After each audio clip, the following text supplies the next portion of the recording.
नर्मदा घाटी में जब 1985 से कार्य शुरू हो गया, तब एक एक मुद्दे पर जो जांच हुई उसमें से ये निकला कि इस पूरे क्षेत्र में कोई भी शाला सरकार की तरफ से चलाई नहीं जाती है। न प्राथमिक शाला, माध्यमिक का तो नाम ही नहीं, और कागज पर शालाएं चलती थी।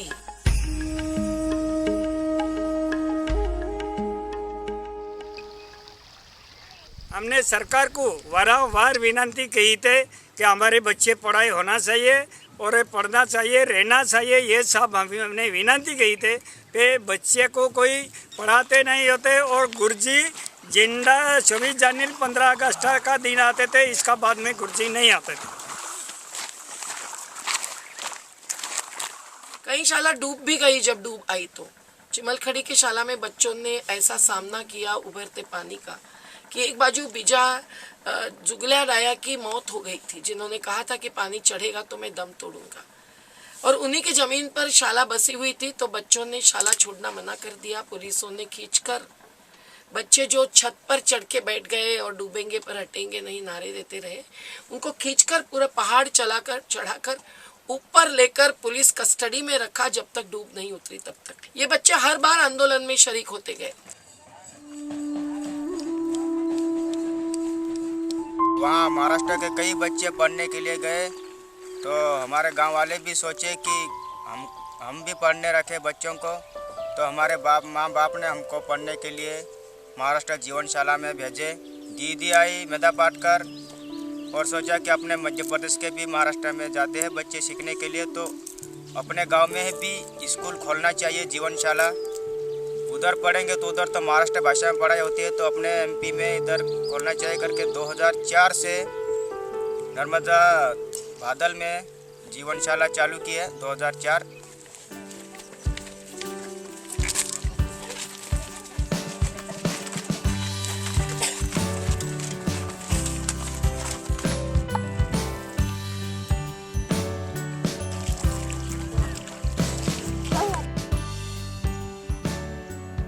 लोगों ने कहा कि हम लोग अपने अपने अनाज का थोड़ा सा हिस्सा दे देंगे और हमारे बच्चे पढ़ेंगे। घर बांधने का काम किया जिसमें बच्चे भी शामिल हुए। जगह जगह से चंदा इकट्ठा करना, साधन इकट्ठा करना, कोई कुछ कपड़े दे दे, कोई कुछ फर्नीचर दे दे, कोई पृथ्वी का गोल दे दे, कोई शिक्षक के लिए साहित्य दे दे। ये करते करते शालाएं बनी।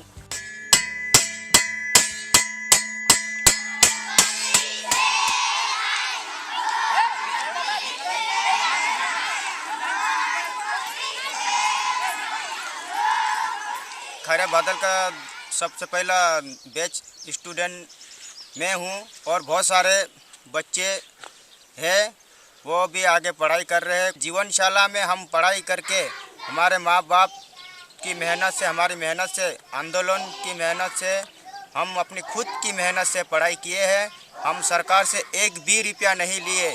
हमारे बच्चे आज भी 40-50 बच्चे बड़वानी पार्टी में अन्य क्षेत्र में पढ़ाई कर रहे हैं। वो जो जीवनशाला से बच्चे निकले वो भी एक 2-2 साल स्कूल में सेवाएं दिए हैं। मेरी पढ़ाई 12वीं पास है, मैं बड़वानी से किया, क्रमांक 2 से।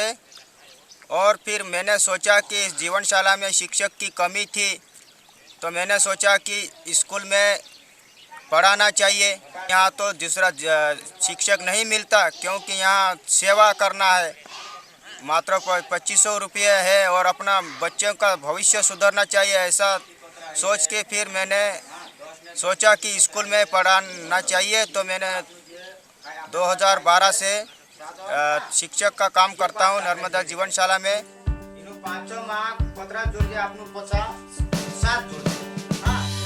और ये तय किया गया कि आखिर समाज के साथ मिलना जुलना है, समाज में जाना है, उसका हिस्सा बनना है।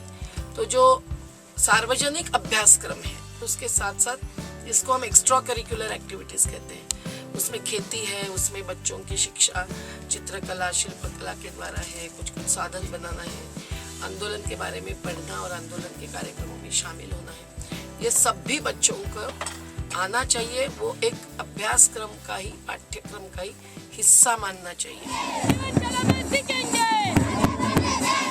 आदिवासी संस्कृति, प्रकृति, आदिवासी की रहन सहन, आदिवासी पद्धति के घर, ये सब जीवनशाला में अपनाया गया और आदिवासी शिक्षक बने। हमारे जो शहीद हुए आंदोलन में, उनके पुण्यतिथियां मनाना, लता की जो डूब गई, शोभा वाग की जो धंसकर पानी में गई कार्यकर्ती, या रहमल वसावे जिसको गोलीबार से जिसकी हत्या की गई सरकार से, और साथ साथ बाबा साहेब अम्बेडकर, महात्मा गांधी, पर बिरसा मुंडा, टंट्या भील, इनकी बातें भी बच्चों तक पहुंचाना, ये एक जीवनशाला का उद्देश्य रहा है, कर्तव्य रहा है। और इसलिए जीवनशाला बाल मेला लेती है हर साल एक बार, जब 3 से 4 दिन तक 700 से 800 बच्चे दूसरी, तीसरी, चौथी के वहाँ सम्मिलित होते हैं। कबड्डी, खो खो, तीर कमठा, बोटिंग, चित्रकला, वक्तृत्व, क्या न क्या स्पर्धाएं होती है।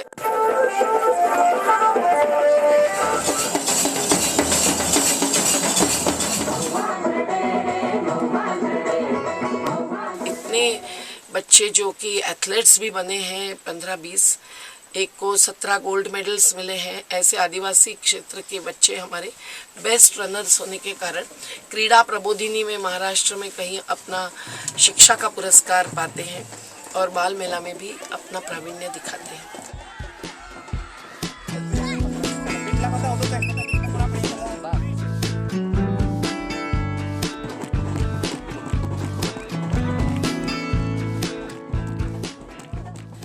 ऐसे बच्चे जो अनुशासित रूप से ही आगे चलकर भी बहुत सारे हाई स्कूल्स में जाते हैं, तब लोगों को बहुत पसंद आते हैं।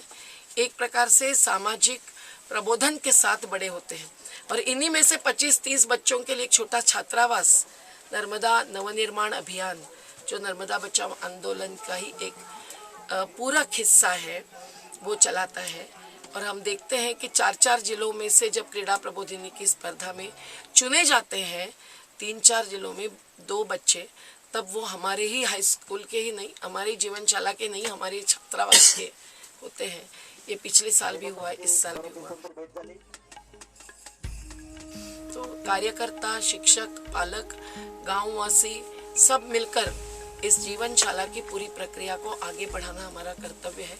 हम अपील करते रहे हैं पूरे समाज को कि आप और किसी कार्य में अपना पैसा बहाने के बदले इस पहाड़ी क्षेत्र में पहली शिक्षित पीढ़ी तैयार करने में, और जो आज बांध या विकास से ग्रस्त होते जा रहे हैं, उनके भविष्य को इन बच्चों के द्वारा उजागर करने के लिए ज़रूर सहयोग दे हर प्रकार।